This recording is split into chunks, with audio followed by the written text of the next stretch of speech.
गोरखपुर सदर seat BJP प्रत्याशी रवि किशन ने पीएम मोदी के बयान को लेकर कहा है कि पीएम मोदी ने जो कहा है सोच समझकर कहा है। कांग्रेस ने हमेशा तुष्टीकरण की राजनीति की है, इसलिए पीएम मोदी ने जनता के सामने सच रखा है। विरोधियों को भी पता है कि वो प्रधानमंत्री नरेंद्र मोदी से मुकाबला नहीं कर सकते, इसलिए वो साजिश करने में लगे हुए हैं। देखिए, यशस्वी प्रधानमंत्री मोदी जी के एक शब्दों को देश मानता है। उनकी सोच, चूंकि वो निस्वार्थ संत हैं, उन्होंने अगर ये बात कही है तो उसके पीछे बहुत बड़ी गहराई है। एक बहुत बड़ी साजिश रही है, हमेशा इस देश के साथ हुआ है। जनता का पैसा जनता में नहीं आया। उनके पूर्व के नेता कांग्रेस के भी कहे कि आप 1 रुपया भेजते हैं तो 85 पैसा गायब हो जाता है और 15 ही पैसा ज़मीन पर उतरता। तो ये सारी सोच बताती है कि कांग्रेस के इरादे क्या हैं और किस तरह से तुष्टीकरण करके, किस तरह से अफवाह करके, किस तरह से गलत तरीके से चुनाव लड़के वो देश को बरगलाना चाहती है। देश जहां एक ऊंचाई पे पहुंच रहा है, देश उनको पता है, कांग्रेस को, विरोधियों को पता है कि इस बार मोदी जी जो बड़ी जीत के साथ आ रहे हैं, उसके बाद 40 साल तक विरोधी या कांग्रेस या कोई भी पक्ष आ नहीं सकता और ये देश बहुत महान होगा, बहुत विराट हो जाएगा और ये देश को ऊंचाई पर पहुंचने के लिए सारे हथकंडे अपना भी रहे हैं, जो आप लोग देख भी रहे हैं। लेकिन अगर प्रधानमंत्री मोदी जी ने कहा है तो देश सोच भी रहा है इस बात को, और देश बहुत बारीकी से उनकी सभाओं में जो भीड़ दिख रही है, उनकी सभाओं में जो सैलाब आ रहा है, उनके भाषण में जो बारीकियां अब आ रही हैं, वो देश सुनना चाह रहा है। और वो चाह रहे थे कि हमारे प्रधानमंत्री मोदी जी इस सुर में आके अब सत्यता को समक्ष रखें, क्योंकि अब विरोधी बहुत सारी ताकतों के साथ, कांग्रेस बहुत सारी ताकतों के साथ कैसे भी इस चुनाव का रुख मोड़ने का प्रयास कर रहा है। तो ये सत्य को जनता के सामने, भारत के सामने आना बहुत ज़रूरी है। पीएम एक शब्द और कह रहे हैं कि जो इंडी गठबंधन है, जिसमें कांग्रेस के साथ और भी 26-27 दल हैं, इनके इरादे ठीक नहीं हैं, इरादे नेक नहीं हैं।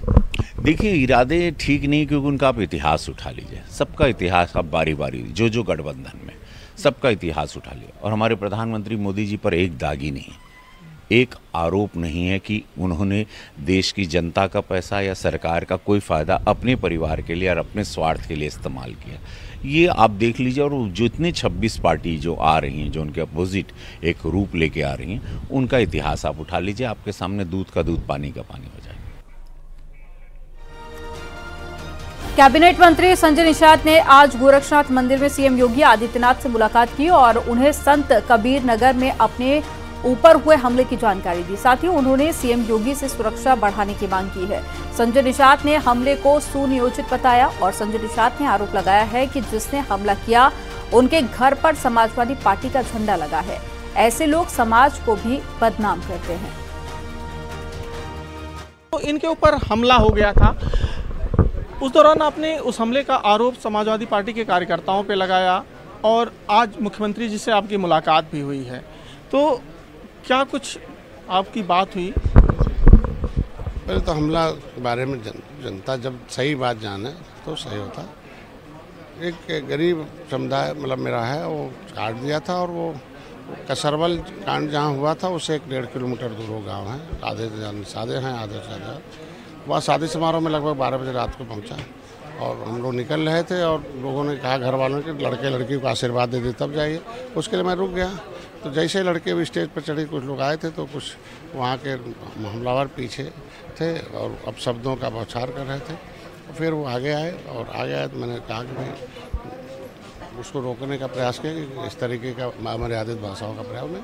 उसने हमारे ऊपर हमला किया और चश्मा टूट गया, उस पर आ गया हमारे। और एक सुनियोजित हमला था।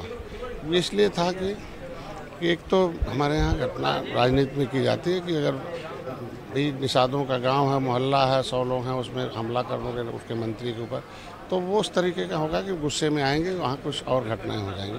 हमारे लोग पकड़ कर पुलिस को वहाँ सौंप दिया। बाद में पता चला कि वो जो है वो राधे श्याम यादव और उनके साथ थे।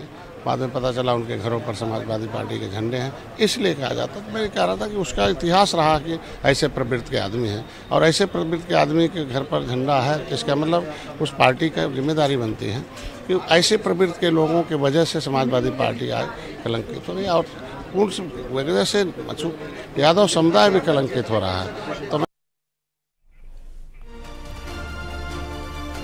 कांग्रेस पर प्रधानमंत्री के बयान पर जारी सियासी घमासान पर उत्तर प्रदेश के डिप्टी सीएम केशव प्रसाद मौर्य ने कहा कि कांग्रेस की सोच को प्रधानमंत्री नरेंद्र मोदी ने उजागर किया है।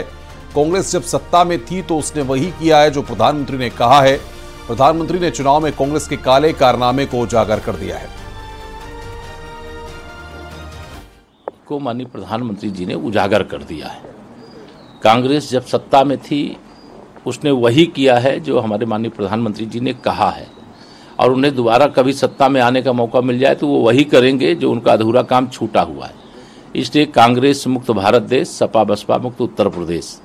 और अब इनको मिर्ची जरूर लगी है कि उनके काले कारनामों को प्रधानमंत्री जी ने उजागर क्यों कर दिया, लेकिन मिर्ची लगने से कुछ नहीं होता। जो सच है वो सामने आना चाहिए, सामने आया है, और कांग्रेस के लोगों को बताना चाहिए क्या उन्होंने देश के हिंदू मंदिरों के चढ़ावे का पैसा ऐसे मदरसों को चलाने के लिए या अन्य तमाम कामों के लिए खर्चा नहीं किया है क्या।